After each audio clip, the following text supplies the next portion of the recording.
श्री कृष्ण कहते हैं, अपने सबसे खास से धोखा खाने के बाद लोग चाह कर भी किसी पर संपूर्ण प्रतिशत भरोसा नहीं कर पाते। यही सत्य है। मनुष्य का जीवन केवल उसके कर्मों पर चलता है। जैसा कर्म होता है वैसा उसका जीवन होता है। मनुष्य का जीवन केवल उसके कर्मों पर चलता है। जैसा कर्म होता है वैसा उसका जीवन होता है। भगवान श्री कृष्ण जी कहते हैं कि हमें किसी से भी अंधा प्यार नहीं करना चाहिए। हमारा किसी के प्रति अंधा प्यार हमें कभी भी आगे बढ़ने नहीं देता। अधिक प्रेम भी व्यक्ति को बुद्धिहीन कर देता है। अनुमान मन की कल्पना है और अनुभव जिंदगी का सबक है। सच्ची खुशी तभी होती है जब आपकी सोच, कथन और कर्म में समानता हो। जीवन में कभी निराश नहीं होना चाहिए, क्योंकि कमजोर आपका वक्त होता, आप नहीं। जैसे तेल समाप्त हो जाने पर दीपक बुझ जाता है, उसी प्रकार कर्म के क्षीण हो जाने पर भाग्य भी नष्ट हो जाता है। मौन सबसे अच्छा उत्तर है किसी ऐसे व्यक्ति के लिए जो आपके शब्दों को महत्व नहीं देता। मनुष्य जन्म लेता है तो उसके पास सांसें तो होती हैं, पर कोई नाम नहीं होता। जब मृत्यु होती है तो उसके पास नाम तो होता है, पर सांसें नहीं होती। इसी सांस और नाम के बीच की यात्रा को जीवन कहते हैं। न किसी के अभाव में जियो, न किसी के प्रभाव में जियो। यह जिंदगी है, आपकी अपने स्वभाव में जियो। किसी के प्रति मन में क्रोध लिए रहने की अपेक्षा उसे तुरंत प्रकट कर देना अधिक अच्छा है। जैसे क्षण भर में जल जाना देर तक सुलगने से अधिक अच्छा है। इंसान चाहे जितना भी खुद को व्यस्त रख ले, जिससे वो प्रेम करता है उसकी यादों से नहीं बच सकता। समय कभी नहीं रुकता। आज यदि बुरा चल रहा है तो कल अवश्य अच्छा आएगा। आप केवल निस्वार्थ भाव से कर्म कीजिए और वही आपके हाथ में है। हमारी आस्था की परीक्षा तब होती है जब हम जो चाहे वो न मिले, फिर भी हमारे दिल से प्रभु के लिए शुक्रिया ही निकले। दया होनी चाहिए, कमजोरी नहीं। ज्ञान होना चाहिए, अहंकार नहीं। माता पिता बनना अत्यंत सुखद अनुभव है।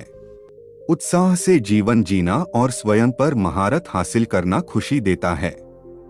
मन की गतिविधियों, होश, श्वास और भावनाओं के माध्यम से भगवान की शक्ति सदा तुम्हारे साथ है। तुम उसके लिए शोक करते हो जो शोक करने के योग्य नहीं है, और फिर भी ज्ञान की बातें करते हो। बुद्धिमान व्यक्ति ना जीवित और ना ही मृत व्यक्ति के लिए शोक करते हैं। तुम अपनी पीड़ा के लिए संसार को दोष मत दो, अपने मन को समझाओ। तुम्हारे मन का परिवर्तन ही तुम्हारे दुखों का अंत है। अगर तुम अपना कल्याण करना चाहते हो तो सभी तरह के उपदेशों, सभी धर्मों को छोड़कर मेरी शरण में आ जाओ। मैं तुम्हें मुक्ति प्रदान करूंगा। सुख दुख का आना जाना सर्दी गर्मी के आने जाने के जैसा ही है, इसलिए इन्हें सहन करना सीखना ही उचित है। धर्म चाहे जो भी हो, अच्छे इंसान बनो। हिसाब हमारे कर्म का होगा, धर्म का नहीं। तुम्हारा मोहग्रस्त होकर अपने कर्तव्य पथ से हट जाना मूर्खता है, क्योंकि इससे ना तो तुम्हें स्वर्ग की प्राप्ति होगी और ना ही तुम्हारी कीर्ति बढ़ेगी। बुरा वक्त आपको जिंदगी के उन सच से सामना करवाता है जिनका आपने अपने अच्छे वक्त में कभी ख्याल भी नहीं किया होता है। किसी दूसरे के जीवन के साथ पूर्ण रूप से जीने से अच्छा है कि हम अपने समय के भाग्य के अनुसार अपूर्ण जिए। जीवन को भगवान से जोड़ दो, सब भगवान पर छोड़ दो। शांत रहना सही है, पर जब गलत हो तब नहीं। खुशियां मन की एक स्थिति है, बाहरी दुनिया से इसका कोई लेना देना नहीं है। जीवन ना कल में है ना आज में है, जीवन इस पल में है। इस पल का अनुभव ही जीवन है। हम दुनिया से कभी शांति नहीं पा सकते जब तक हम खुद अंदर से शांत ना हो। मनुष्यों को मोह माया में पड़कर अपने कर्तव्य को नहीं भूलना चाहिए। मनुष्य की इच्छाएं अनंत है। यदि इच्छाएं पूरी नहीं होती तो क्रोध बढ़ता है, और इच्छा पूरी होती है तो लोभ बढ़ता है। इसलिए जीवन की हर स्थिति में धैर्य बनाए रखे तथा इच्छाएं सीमित रखे। कर्मयोगी अपने मन और बुद्धि की शुद्धि के लिए ही अपने शरीर, मन, बुद्धि और इंद्रियों के साथ आसक्ति रहित होकर कर्म करते हैं।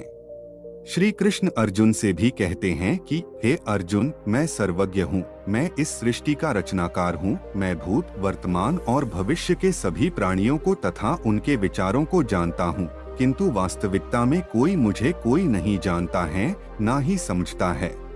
गर्मी और ठंड, सुख और दर्द की भावना इंद्रियों के अपनी वस्तुओं के संपर्क के कारण होती है। वे आते हैं और चले जाते हैं चिरकाल तक। आपको उन्हें स्वीकार करना चाहिए।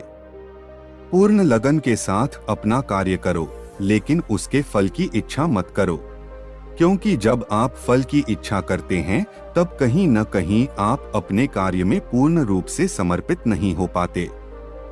गति के लिए चरणों पर ध्यान देना आवश्यक है, किंतु प्रगति के लिए सदैव आचरण पर ही ध्यान देना चाहिए। जिसका मन उसके वश में नहीं है, उसके लिए उसका मन शत्रु के समान है। वो मूर्ख हैं जो प्रेम को बकवास कहते हैं। प्रेम इस दुनिया की जड़ है जिससे दुनिया बनी है। बुद्धिमान अपनी चेतना को एकीकृत करते हैं और कर्म के फल के प्रति आसक्ति को त्याग देते हैं। मनुष्य अपने विश्वास से निर्मित होता है, जैसा वो विश्वास करता है वैसा वो बन जाता है। मन चंचल होता है, यह इधर उधर भागता है और किसी भी कार्य की एकाग्रता का दुश्मन है। लेकिन यदि यह व्यक्ति के वश में हो जाए तो इससे अच्छा कोई मित्र नहीं है।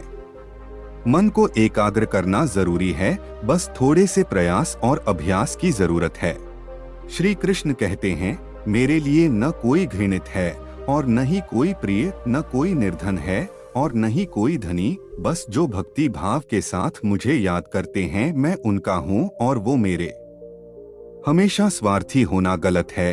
जो व्यक्ति हमेशा स्वार्थ प्रेरित होकर फल की चिंता करते हुए कर्म करते हैं और सिर्फ फल ही उन्हें कर्म करने को प्रेरित करता है, ऐसे लोग दुखी और बेचैन रहते हैं, क्योंकि उनका दिमाग हमेशा इसी उलझन में फंसा रहता है कि उन्हें क्या फल मिलेगा।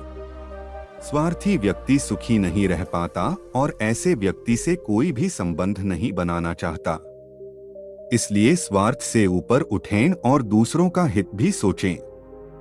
दोस्तों, आशा करता हूं कि आप इस वीडियो से कुछ समझ पाए होंगे। अगर वीडियो उपयोगी लगी हो तो चैनल को सब्सक्राइब जरूर करें।